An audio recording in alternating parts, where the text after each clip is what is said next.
Welcome, everyone. This is Michelle Marie with Permission to Be Powerful. And today I am interviewing Jackie Lapin.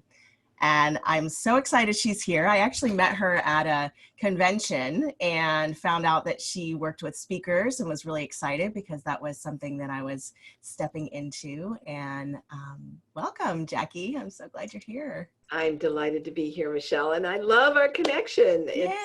It's been long and wonderful. Thank you. So I'm going to read Jackie's bio and then we're just going to launch in like we usually do. So Jackie, let me get this up, is an expert at helping folks get booked. Jackie helps leaders, authors, coaches, and speakers who need to get in front of audiences to grow their businesses by providing strategies, guidance, and leads through her SpeakerTunity program's tip sheets and regional directories. They get them booked for speaking engagements, radio shows, podcasts, and virtual summits across America. I'm one of her customers. I get mine every month in the email. I love it. She also offers leaders, authors, to 9,000 radio shows and podcasts through her radio podcast tours that guarantee a minimum of 30 interviews. And a fun fact, she was one of the first women's sportswriters in America. She launched the worldwide poker phenomenon by doing the publicity to introduce the World Poker Tour, has 300 roses around her home, and she is a rose collector. Not one of them is white. Yay! Oh my goodness. So, Jackie, why is the subject of power important for you to explore? Because it is, I think, the essence of a way that a woman can show up in the world and still be feminine and still be a woman and still achieve her own goals and soul mission without being subject to waiting for other people to do for her, or waiting for the approval of others, or following a path that other people have made for her. Yeah. It's a woman's way to be what she was brought here to be in her soul contract. Beautiful. So how did you come to this conclusion?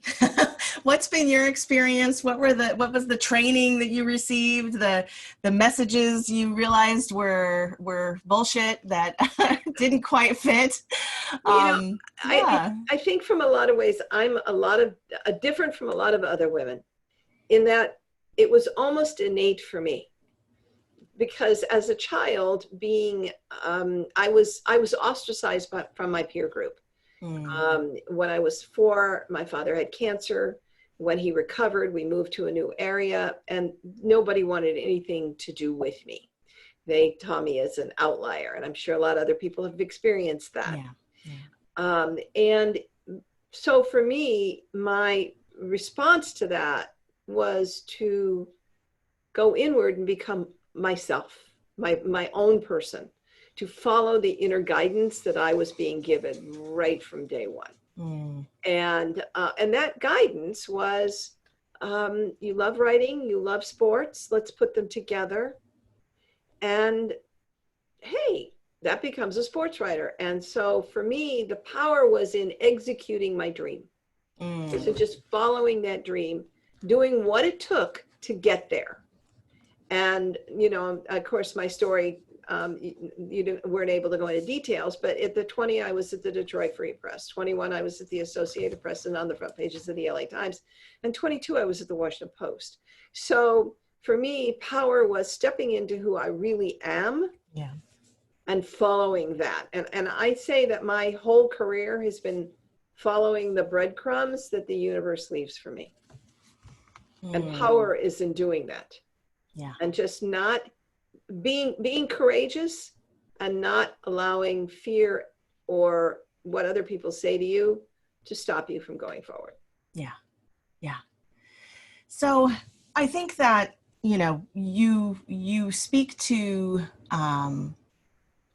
most of the women that gravitate into my world are very unique. they tend to be highly gifted. They tend to be outside of the box thinkers, and have had kind of a different path than the norm. Some of them have chosen that path, and for some of them, they were kind of placed on that path.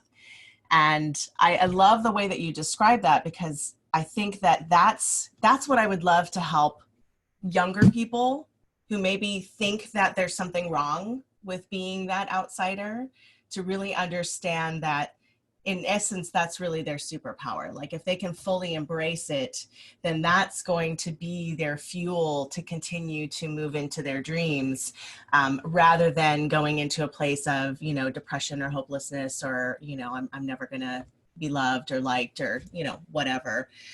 So I'm really glad that you described it in that way, that it allowed you to go inside and to really be, because we don't get to do that. That is the woman's way, right? Is to just, to be, to receive, and you got that. That's amazing.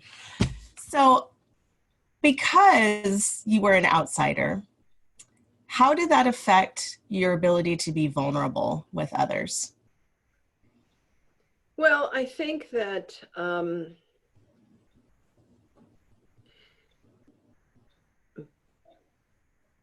once you've been there, you can be more empathetic, Mm-hmm.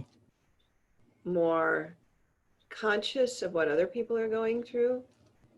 Those people that have not experienced that kind of rejection, to put it for another, never really develop the compassion muscle. They don't have to. Everything is pretty much handed to them on a plate. And if they're not conscious, and some do become conscious, Mm-hmm. then they can live in a little spoiled world of they're what matters all exclusively. Yeah. But if you have been there, you're more likely to feel it, experience it, and be understanding of other people that you see going through it. Mm-hmm. Mm-hmm. Yeah. So tell me, you mentioned to me when we first, when we first spoke, about this journey of leaving journalism, and that you had kind of this time in your life where things really came crashing down around you.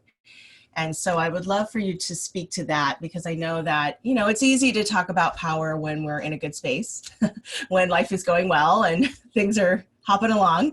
But for those people who might be listening who are like, you know, COVID has taken everything away, you know, like I can't work, or I have to be home with my kids because they have to be homeschooled now. And just all of this stuff that's come crashing down around us right now. Well, I think that when I left journalism, that was more of, you know, a process. Mm-hmm. But the one that really was challenging was when my agency crashed, because I went from being in the journalism world to working for a PR agency for about a year and a half, learning the business, and then starting my own public relations agency, which became the largest sports special events and cable TV PR agency in America, one of the top two. And I had 20 employees. I had an LA office and a New York office. And in January of the last year we were in business, I had 3 clients go Chapter 7 all in the bankruptcy, essentially, in the same month, in that January. And all of a sudden, my company came crashing down around me. That was really the gut punch. Yeah. And a couple of things happened. One, you know, rather than, you know, just accept defeat, the first thing I wanted to do was have a integritous exit. And so even though I couldn't pay them fully, I settled with all of my creditors. Mm-hmm. I didn't hide I didn't become an ostrich. I faced them all and said, this is the best I can do, and I'm not going to have any more. Will you accept it? And they said yes. The next thing is I decided, okay, what would be the next step? And I started exploring partnerships with people where I could, you know, potentially come to work with them. And a friend of mine hired a consultant to look at both of us, and he came out, and after, you know, 5 minutes, he says, I'm turning off the clock. You two will kill each other. Why don't we look at putting you on the market? And so I'm open to good advice, and I'm thinking, okay, what does that mean? Yeah. And so he says, you know, look at what you've built. And so instead of just looking at all the failure, I looked at the successes. And he said, there's no shame in telling your colleagues that your clients failed you. You didn't fail them. So I went to another company that I knew of that needed an LA office. And I said to them, hey, you know, I know you're going to need phones and computers and desks and all of that. Would you like to buy my assets and give me a job? And they said yes. And the power of asking for what you want, right? Exactly. And I was very worried about if I ended up being unemployed, whether I was going to lose my home. And I had a very wonderful psychic at the time, and she was very good. And I said to her, is that going to be an issue? She said, no, you are not going to have to worry. And because I had that knowledge, I let the fear go.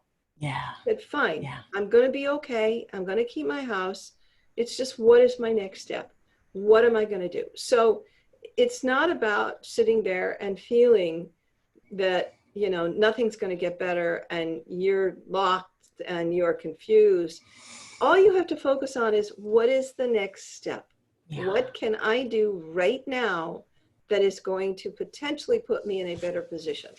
And as long as you start moving forward, the universe, I've written 2 books on energy. And the Art of Conscious Creation and Practical Conscious Creation, Daily Techniques to Manifest Your Desires. That last one was the best spiritual book of the year at the International New Age Trade Show some years ago. In that process, I understand the energy that says that if you start taking the step forward, the universe will support you and doors will begin to open. So as long as you take that first step, then things will unveil themselves to you. So the thing is just not to be stuck. Yeah. Is to keep moving. Even tiny little steps. Keep moving. Keep asking, what can I do next? I'm a big believer that I'm a partner with the divine. And yes, I have to surrender to the universe in a lot of ways, but I have to do my part. Right. Exactly. You know, I'm not controlling it. I can't control it. All I can do is take care of my little part. Okay, if I'm going to attract new clients, then I have to do this many new business calls or do this many virtual networking opportunities or this many, so that I'm visible. The universe will take care of the rest of it. Yeah. But you have to do your part of it to allow the next opportunities to come forward. And that's what I learned from that lesson. Just keep moving forward and the things will unfold. I love it. I love it. And it's so amazing because I do, you know, as a therapist, you know, I have clients who are often very much in that stuck place. Like they don't see the value in taking those small steps because they feel like they already have and that nothing has happened. And I notice for coaching clients, you know, most of them are really highly motivated. So it's a bit of a different, you know, when they notice those stuck places, there's a little bit more ease in recognizing it and moving through it. But what you're speaking to is so it's almost like AA, right? AA's mantra, one day at a time. It's like if we get so overwhelmed when we project ourselves into the future and we start all of those worry tracks, you know, about everything that could possibly happen. And one of the things that I also have learned through my life is to just, to surrender to the divine and say, I need your help. Please guide me, you know, help me determine what these next steps are, but it is my responsibility to take those next steps. And well, I think there's a big part of this too, when we talk about the divine, is trust. Yeah. You have to trust that everything's going to work out for the best. And that even if you think it's going one way and it's heading a different way, the universe has a plan that's going to put you in a better place as long as you, as I say, follow the breadcrumbs. Right. And, you know, by knowing that the universe has your back, all of that fear and anxiety and worry, every time I think to myself, okay, we're hitting a period of time when the finances don't look great, all right, I just trust the universal somehow help me out. It'll show up and I'll be down. It does. I mean, whoever expects XBA loans to show up out of nowhere? I mean, okay, so we have a pandemic, but there's money in the bank. How did that get there? I mean, nobody ever planned for this. Nobody ever anticipated that, but, if you really have faith that you are protected and taken care of, you will be. That's the tough one, I think, for people with complex trauma. I think that's the crux. Like when we can help them discover one experience that they've had where they just let go and something happened, and maybe it's tiny, it feels tiny. It's like, okay, we found it. We found the nugget. Let's build off of that nugget, right? Let's remind the brain and the body that it is possible. And yeah, it's so, and I think that's why it often takes those down on the knees moments for most people where, we don't trust it until we don't have any other option. When we're just laid out flat and finally you're like, all right, fine, I'll surrender. And it's interesting as humans how we have to have that experience ourselves sometimes before we can really step into the other side and recognize that that it can be that simple. I trust, I ask for the next steps, I take the next steps, and there we go. Yeah, I mean, it's astonishing how when you recognize you're in co-creation and you allow for the space for that to happen, the seeming miracles that just, I mean, for me, for example, this pandemic, a lot of people are, really, I feel deeply for those people whose income has gone away and they don't have any other alternatives, and they're losing people. I mean, this touches my heart deeply. But in my personal case, I am allowing this to be a time of great creative output, and prepping for when we launch our new product, SpeakerTunity Cities. We were going to launch it in March. Well, we're going to launch it in January now, but the silver lining is by the time we launch it in January, we'll have 60 markets done, 60 regional directories. And I'm creating new products, and I'm building, YouTube channels and all of that. Rather than bemoan what isn't happening, I'm using this time to go out and get radio tour clients and go to virtual networking meetings and meeting people and growing my contact list. So, it's in going with the flow and allowing yourself to say, okay, well, that wasn't what I intended, but there's an opportunity here, and what can I take advantage of? Yeah. And I think that's key. It's reminding ourselves that we are always in a position of choice, and that, sometimes the choice is to sit in it, as long as I own that, it's like, okay, I'm going to sit in this feeling. I'm going to sit in this, have my pity party or do whatever it is that I'm going to do, and I also have a choice to keep going forward. Like you said, to keep reaching out, to do a little bit more research, to make a phone call and find out, like, how is it that you're doing this thing that I want to be doing, and pick somebody's brain. Like there's so many opportunities and choices out there. And I think, one of the things that I teach a lot comes from dialectical behavioral therapy, where when our emotion mind is taken over, we can't use our logical mind, because there's literally no blood flowing to that part of our brain. Like, it doesn't matter how smart you are. If you are overwhelmed with emotions, you are not in your thinking brain. And that anything that we can do to bring ourselves back down into a calmer place, we can then access those next steps, right? But many people get stuck over here in the emotion. And it's not that emotion is a bad thing. It's actually that they're avoiding allowing themselves to actually feel the emotion. It's like all of their emotional energy is going and trying to squash what's happening inside rather than actually, you know, letting themselves feel it and then doing something to calm the system and then going over to the place of action. And I think that's a beautiful example also of like the blending of the masculine and feminine. The feminine is about feeling and just being in it and in the flow. And the masculine is like, all right, let's get something done. Let's focus our attention. Let's direct our energy in some way. And I love the fact that we kind of start in the here. We start in the feminine, all of us. We start in that emotional space. And then what is it that we can do to get ourselves back over here into a place of action? You know, it's funny. When I wrote my first book, and the 25, it included 25 guiding principles to, you know, be in a higher frequency. And one of those was blending the masculine and feminine. Yeah. Being in a place that you can acknowledge. I mean, even if you're an ultra feminine woman, acknowledge that strong part of you and the capable, you know, get it done part of you.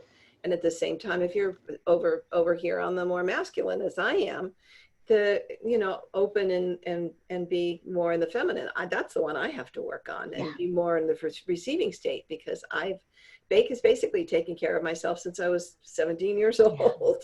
Yeah. So what do you do? Well, first, I guess my question would be, how did you recognize that? Like, oh, hold on a second, I'm not in my feminine very often.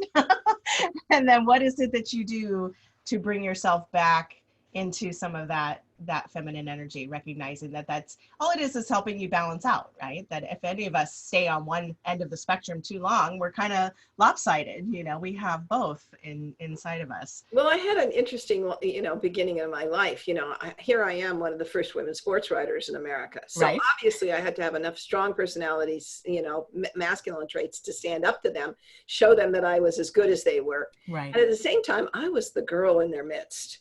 And so that, you know, that brought out the feminine in me, and it was really fun. And I loved those days. It was great fun because, you know, I was the belle of the ball and on national television and all of those other kinds of things. As I got older, I just simply embraced the strong masculine side of myself. But it's only in the last several years that I've really been aware of the fact that I had probably more negated the feminine side of myself than accepted it. And then, so, you know, obviously as I became more conscious, more spiritual, that became more evident. And one of the things I do for myself is I have what I call my sacred Sundays. And Sundays is the day I won't work. If I have to work, I'll work on Saturdays, but I won't work on Sundays. Sundays are the day I sit in my backyard, read books, read the newspaper, meditate, and listen to good music. And listen to the 5 waterfalls of my backyard, and watch the birds and the butterflies and the hummingbirds and the flowers. That's my feminine side coming full circle. I love it. I love it. Yeah. We have to dedicate that time. It doesn't always flow naturally, especially if we haven't been in touch with it for a long time. I was in my my late 30s when I was finally like, well, okay, what's this feminine bullshit? Like, I don't get it. You know, I was so disconnected from it. When I was a little girl, I refused to wear dresses. I didn't like pink. You know, I just was so, and yet I wasn't a tomboy either. I was like right smack in the middle, and I had no idea what the heck this was that I was embodying, you know, and so it was really the wild feminine that was finally like, oh, you mean like that warrior feminine, that protector, fierce, you know, that I could relate to. And so that was kind of my waking up moment, like, oh, I don't have to do feminine like that over there, you know. And I'm probably more feminine than I've ever been in my life. Like, I never used to wear, you know, nail polish lipstick or any of that unless I was in a play, you know. When I was a girl, I was a big fan of Aquawoman, Sabrina, and obviously Wonder Woman. Yes. I love the female superheroes. Yes. Because they were both feminine and strong. Exactly. Yeah. Yeah. And I love the way they portrayed Wonder Woman in the most recent movie, how she's just so caring and compassionate and innocent in so many ways, and yet just a badass. Like, I just love that juxtaposition.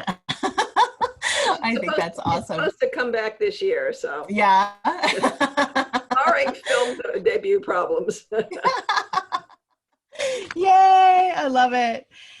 So one of the things that I heard you say that I just want to highlight is, you know, this interview series is called Permission to Be Powerful. And what I love about your story is that it sounds like at some point you embraced your power. Like you embraced, like, it may look more masculine, but I'm okay with that. That's me. That's where I'm at. That's what I'm comfortable with. That's how I'm showing up, and I'm good with that.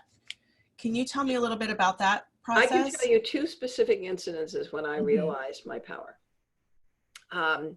And the first one was I was doing the first LA Marathon publicity. And my father had just passed within the week. And they were very, very concerned that this event would fail. And it was a major event put on by the people that had put on some of the elements of the 1984 Olympics. And on the day, they were concerned they'd get very few people on, you know, among the runners and on the street. On the day of the event, there were 11,000 runners. There were 1.5 million people on the street. There were 1.5 million watching on television. That I had 300 media and 7 TV helicopters. And I'm standing at the start line and I'm going, holy crap, I did this. Because it would have been a failure without me and my team. Yeah. I mean, it sunk in. Wow, do I have power? Yeah. And then the second one was, and the one that used to be really fun, is in the years that I did the Toyota Pro Celebrity Race, where I did we would recruit the celebrities and do the publicity. It's an auto race around the streets of Long Beach with a bunch of celebrities the day before the Formula One or IndyCar race. And I did it for 18 years for Toyota. And I would stand in that compound with my radio on my ear, my headset, and I'd say, yes, you can let Christopher Reeve in. Yes, you can let Michael J. Fox in. Yes.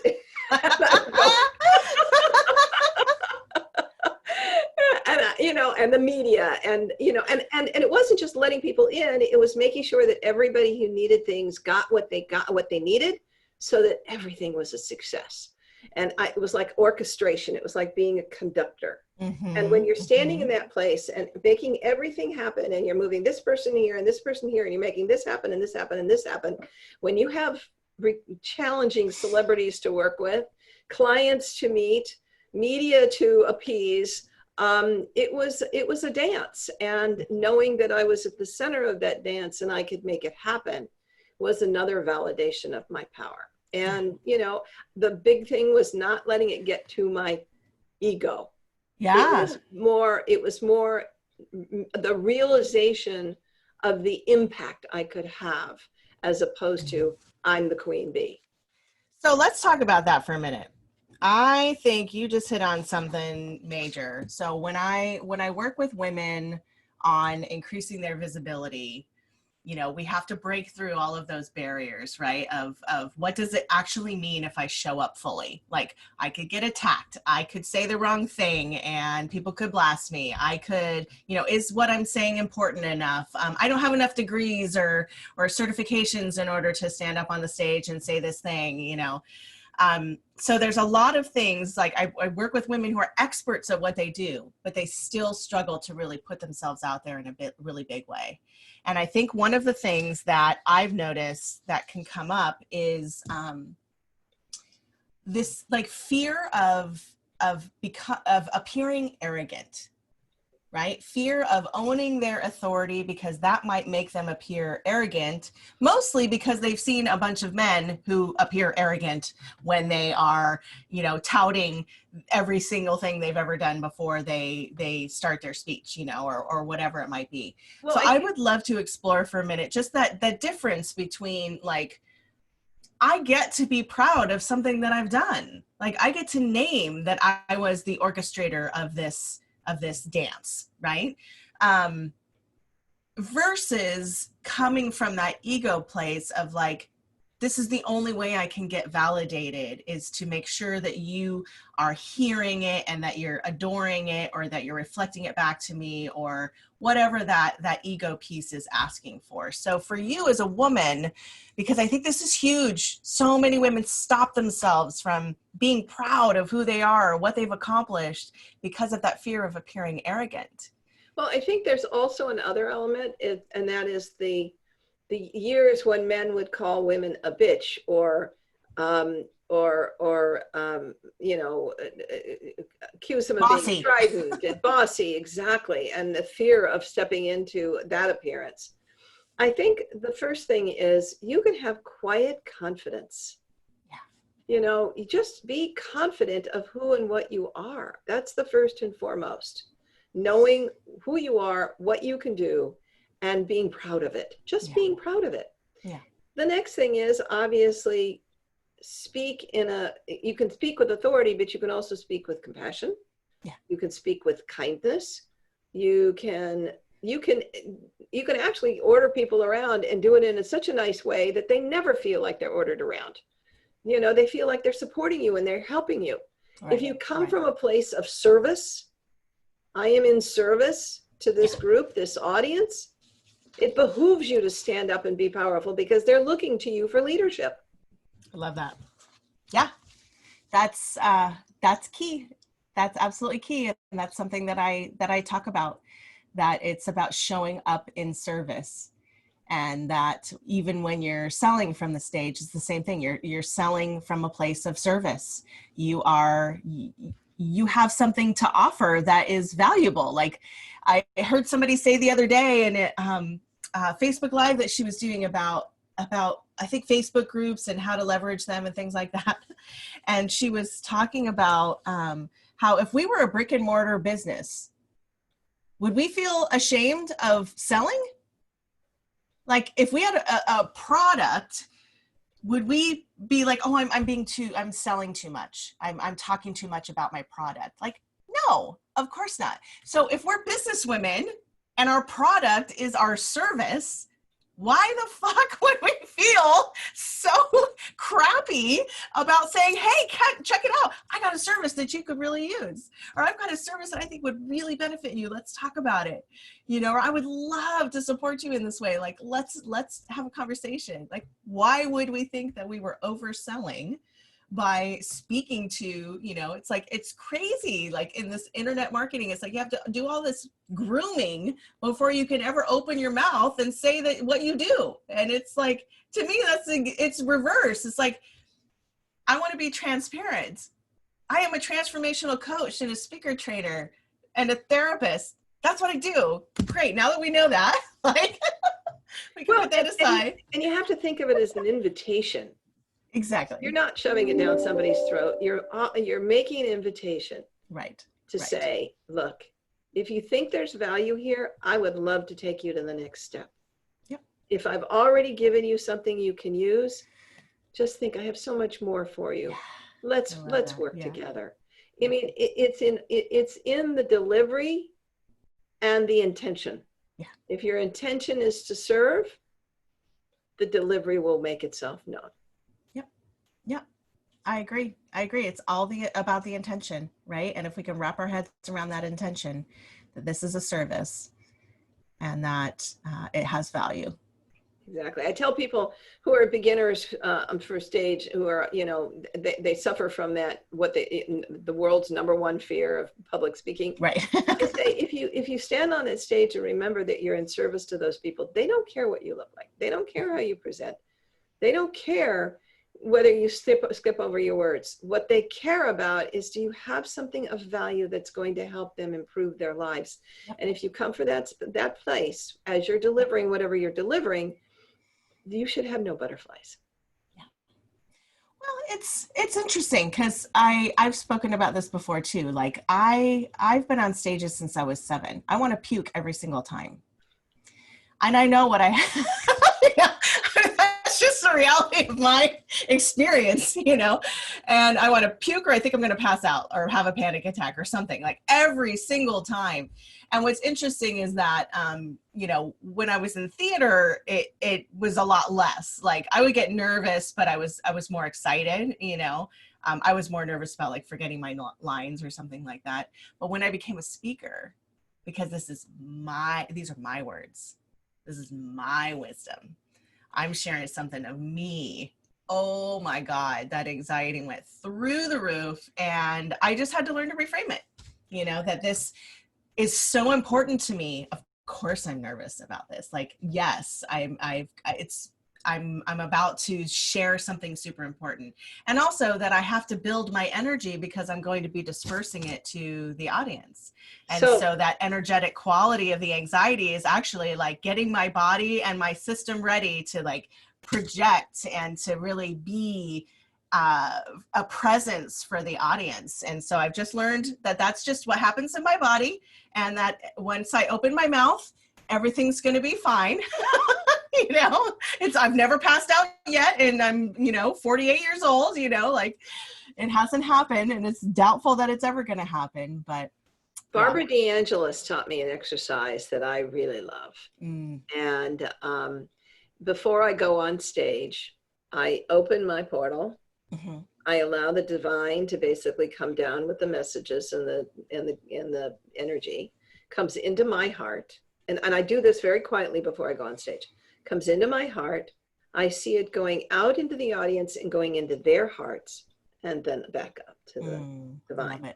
Love it. When you make that heart connection before you get on stage, you've calmed yourself down. And secondly, you've started already the energetic exchange. Yeah. So I love that exercise. Beautiful, beautiful. All right, Jackie. So any last nuggets that you have for us just around this concept of women and stepping into their power or giving themselves permission to be the powerful beings that they are? The most important thing I can offer is be courageous.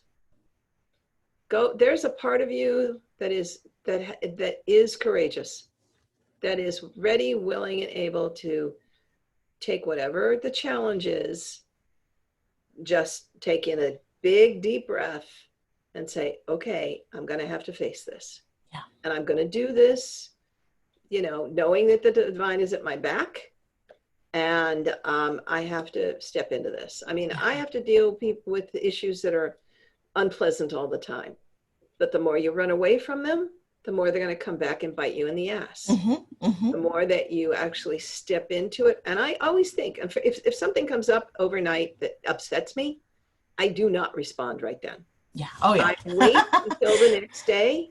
I let it sink in. I wait for the message, the answer, the solution. And then I very kindly go out thinking from the standpoint of, I'm going to try to make this a win-win. Right. If I have to deliver bad news, I'm going to do it in a kind and compassionate way, or I'm going to offer an alternative that may not be as good as what they wanted, but at least it's a halfway point. Yeah. I go to it from a standpoint of, okay, this is a challenging thing to do, but if I do it with integrity and courage, everything will be fine. Yeah. It always is. Yeah. But be courageous. Be courageous. I love it. It's funny, as a drama therapist, I use parts work a lot with both therapy clients and coaching clients, and really working with how do you physically embody that courageous part of you? You know, how does she stand? How does she sit? How does she speak? What's her presence like? And can I step into that when that is the aspect of me that I really need in this moment?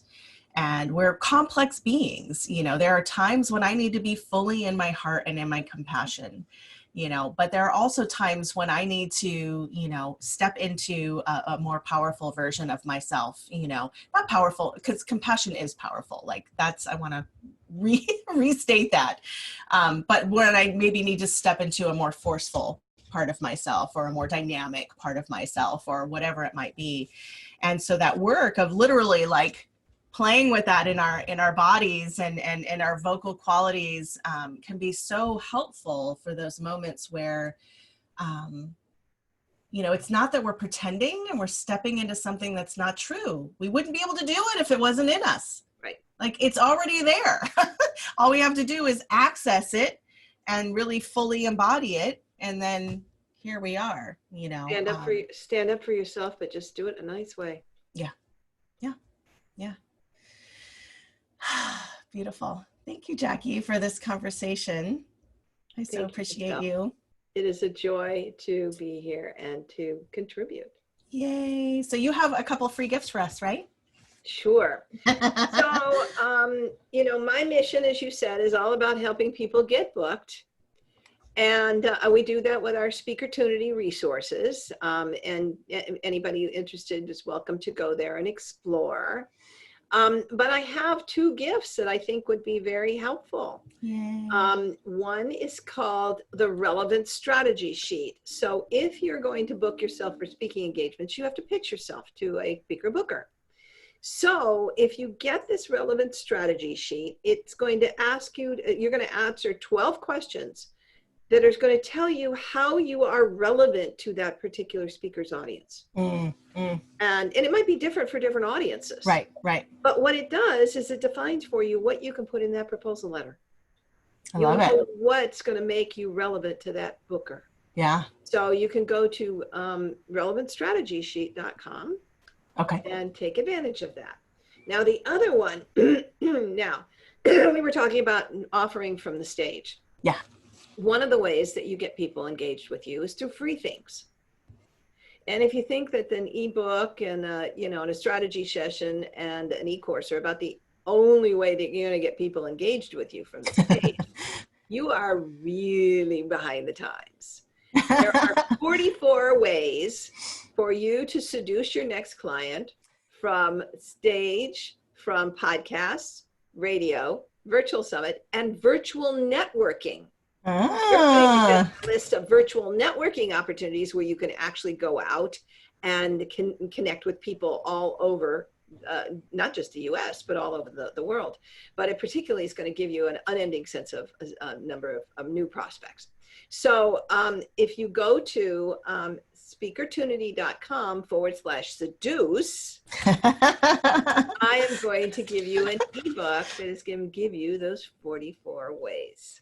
I love it. Yay.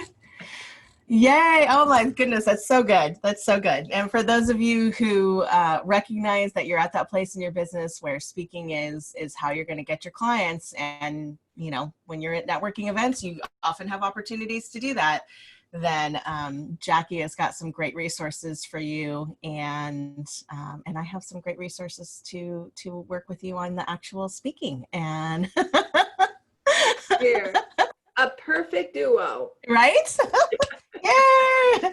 All right. Well, thank you so much, Jackie, for showing up and for being your beautiful self and sharing your wisdom with us. I so appreciate it.